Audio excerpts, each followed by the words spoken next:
A top government official in Iran making a landmark statement that the country's morality police has been abolished. But the status of the morality police remains unclear tonight. It's been the focus of months of protests in that country after a 22-year-old woman died in its custody in September. I want to welcome in Democratic Congressman Jim Costa of California, also a member of the House Foreign Affairs Committee. Congressman, thank you for being here. Well, thank you. It's nice to be on NewsNation. Thank you. Do you believe that Iran actually will be shutting down its morality police? We'll see. I mean, anything that comes out of that Iranian government in terms of official spokespersons clearly is to be questioned. But what's most important is the brave Iranian women and those who have supported them in what is the longest protest since this theocracy has taken over. And we should do everything we possibly can to support them. This is a very, whether or not Iran is at a tipping point remains to be seen. But we just met with a group of European parliamentarians, and we all agree that we should do everything we can to support. Over 30% of over half the population of Iran is under 30 years of age. And this is I think, possibly a pivotal time in Iran. I hear you. If the morality police is shut down, what does that practically mean for the freedoms for the people and for the women in that country? Does it automatically mean that women can have freedom of dress or have their hair uncovered?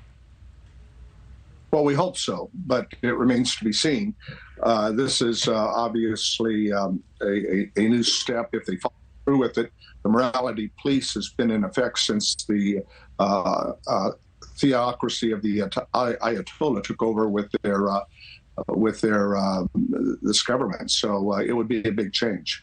Do you believe that the government is likely to make more concessions? Well, I think it really is dependent upon the continuation of the protests. I think there are other factors in play as well. Clearly, the health of the Ayatollah, we are told, is not good. There is a successionist watch that is going on as to who may succeed him and who's competing for power within that government. But I think we should remind ourselves the current president of Iran is one of the, in his previous position, is one of the bloodiest rulers in post Iran history. So I have little confidence in the president to make the necessary changes to restore a democratic rule in Iran. Meanwhile, in China, I do want to ask you about the situation there. There have been pretty unprecedented protests in recent weeks sparked by their rigid COVID restrictions. We are hearing some of the rules are now being eased there. Is this a moment in time where we're also seeing another government making concessions to protesters? It may be. I mean, clearly, China's COVID policy has failed. And these protests that have been taking place have been with, I think, a long impact of every city and state within China.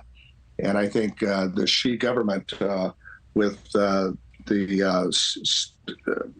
impacts that have taken place there, and you look at the economy that has suffered and the impacts of the lack of stability caused in part by Russia's invasion of Ukraine.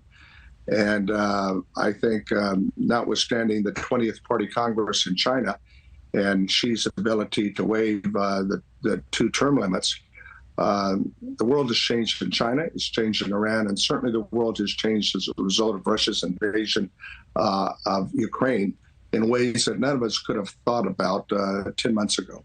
And I do want to ask you about the situation in Ukraine. I know you recently traveled to see the situation on the ground firsthand. Can you share with us, what did you witness there? Well, I was there in September, and at a Yalta European Strategic Conference. And what we clearly understood and I think continue today is the will of the Ukrainian people remains strong. They are fighting not only for their sovereignty and their democracy, and Russia is losing on the battlefield, so much so that Russia now has taken the tactic of attempting to to bomb civilians, apartments, schools, hospitals, to try to break the will of the Ukrainian people by depriving them of electricity and of course, water and all the other impacts. But the Russian army is on its back feet, and Ukraine continues to move forward.